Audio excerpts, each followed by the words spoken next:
Hey guys, angryponcho here, doing the final piece of Let's Play Super Smash Bros. Melee. I got Phenis here helping me out. Hey guys. And we are going to be doing some advanced techniques and strategies. Okay, so the first thing we're going to do is Jigglypuff's rest, her down B. And we'll show you a quick clip of it. And there you see, it's rather hard to pull off. You have to be actually overlapping their body with yours.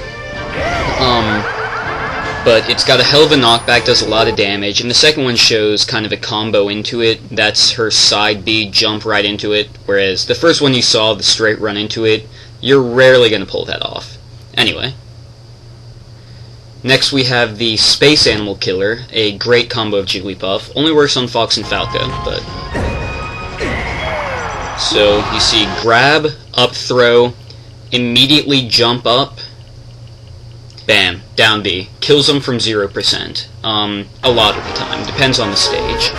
And then here it happens again. The only thing they can do to get out of it is to DI, which is Directional Influence. Basically, right as you throw them, they have to hit their control stick in direction, and that way they can move enough that you don't have a free kill on them, but otherwise they've got no time to jump, no time to air dodge. They're dead. Finally, Recovery Gimping. I think this is the last Jigglypuff one. Recovery Gimping, we're looking specifically at the back aerial. Well, that one was a forward aerial, but you generally want to use forward aerial or backward aerial. Backward aerial's got the better knockback, but you know, sometimes it's easier to go with the forward. It's got more range. But you take advantage of Jigglypuff's awesome recovery to basically chase them off the side, interrupt their recovery. And the next one is Luigi's Super Jump Punch. This is up B. Now the trick with this one is it's just about as hard to line up as Jiggly's rest is. Because you have to be right next to the character so that as soon as you use your up B, your fist immediately goes into the texture of their body. And you can see in the next one, Jigglypuff goes for the rest, misses, and Luigi takes advantage of the opportunity by going in with the Super Jump Punch. Basically, you have to be within resting range to use it, because you have to get that close to him. You can see that it requires immediate contact between the two characters. Alright, the next move is Luigi's Luigi Rocket. It's his sideways B. You actually hold that down to charge it up, and it can be used as an amazing recovery ability. See, here I am way over to the side of the stage, use it, and flying back in. And that one, Jigglypuff just happens to get in the way, and that's a deadly mistake there, because if you get hit with the fully charged Luigi Rocket, it has quite a lot of power behind it. And we should note that that one was actually a super rocket, which happens 1 in 8 times. You can tell because it was fiery throughout the trajectory. Yeah, that one was pretty nasty too. Yeah. But interestingly enough, Jigglypuff didn't attack, and so both characters experience knockback. And actually they both die. It's kind of interesting. They basically ricochet off each other off the sides of the screen. Yeah. Alright, next one we got is Fox's Reflector, but everyone calls it Shine. It's his down B. This leads to some great combos. It has the interesting property that it shoots people a set direction, set distance, regardless of their damage or weight.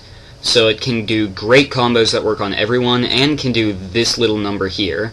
The Shine Spike, which, as you saw, knocks him down in a way, stuns him for a bit, and makes it really hard to recover. So you see, I kill him at pretty low damage here. Just jump, drop down, knock him to the side, and he can't recover. Some characters actually require you to do it a few times, like Jigglypuff, you need to Shine Spike her twice, at least. But, you know, ones like this, you can kill him at really low percentages, just because same knockback no matter what. And the next move is Edge Hogging. Now this strategy is, if a character has already used their up B, they've got no other attacks after that, and their only chance of recovery is to grab onto the edge. And if another character is already hanging on to that edge, it's not going to happen. The two won't overlap the textures of their hands. And so, you see in this case, Fox uses his up B and goes to grab the edge, but Marth is right there, and so is unable to grab on. And Marth gets a kill out of it. Alright, next one we're doing is the Wave Dash, and it's easiest to see with Luigi because of his really low friction. Well, that's technically a wave jump, but what you do is you jump in the air, and just before you hit the ground, you air dodge and hit down that angle. Here are some true Wave Dashes. You see, I never actually leave the ground. Just jump, hit R, and then hit down and towards the direction you want. It takes really good timing, really good reactions, and you have to do it in exactly the right order, otherwise you're gonna like jump in the air and dodge, or like do a dodge roll, something like that. And here we're showing one nice application of it. You see I zip in there right quick and hit him with the super jump punch. You can do all sorts of attacks with it just because the game doesn't recognize that you're moving. It thinks you're standing still. So you can do anything from like shoot missiles, charging, a smash, whatever, while moving at a high rate of speed. So it's obviously useful. Next we have teching, which is basically a way of cancelling out your momentum. It's key to surviving at high damages. So you see right there, I get hit, bounce off the wall, and hit R just before I hit the ground, and rather than bouncing off the ground, I kind of do a little roll and jump back up.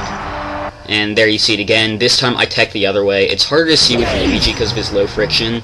And finally, I tech off the wall itself, which keeps me from flying.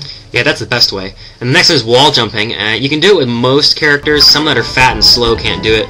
But it's easiest to see with young Link and Samus here. So we're kind of just showing it off. Basically, you jump down towards a wall, and you don't actually have to have momentum. You can be sliding next to the wall, and you tap your control stick like you're trying to do a smash attack, only don't push any buttons. You just tap the control stick away from the wall, and your character will kick off the wall, and gain, you get upward and sideways momentum from that.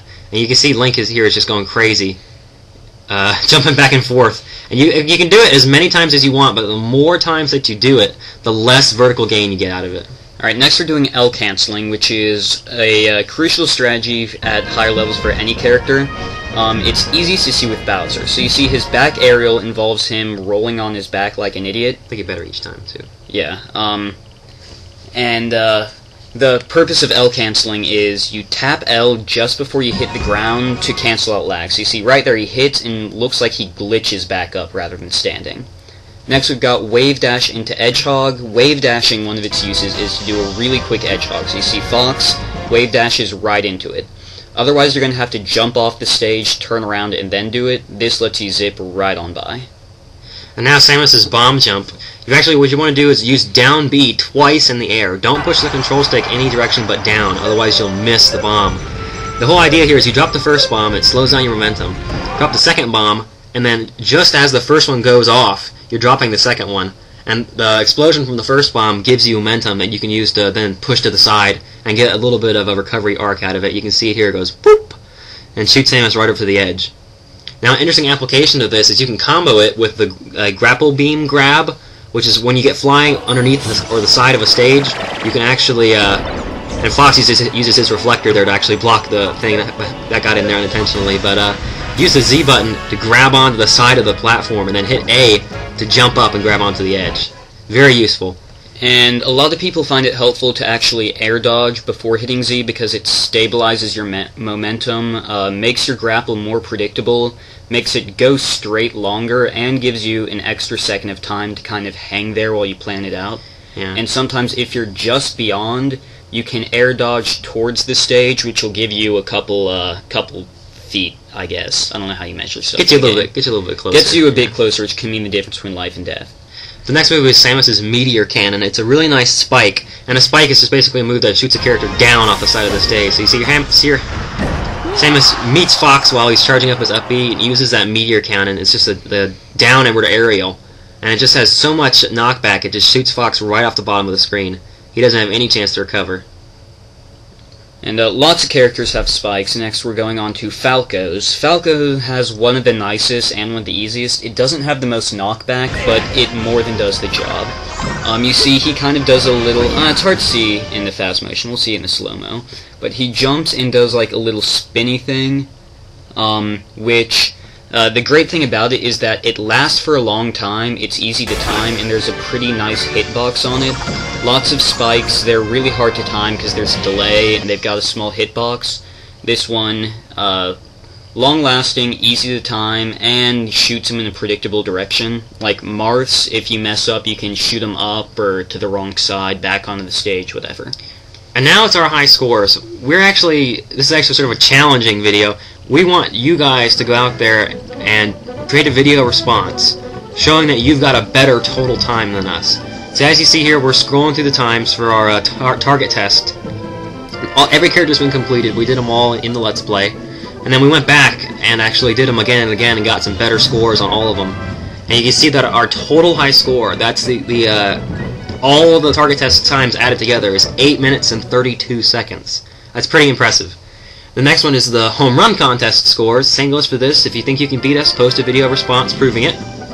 As you can see here, most of them, I think the worst one is Captain Falcon. It's only 460, but other than that, they're all 700 or higher, which is just pretty good considering the diversity of the characters.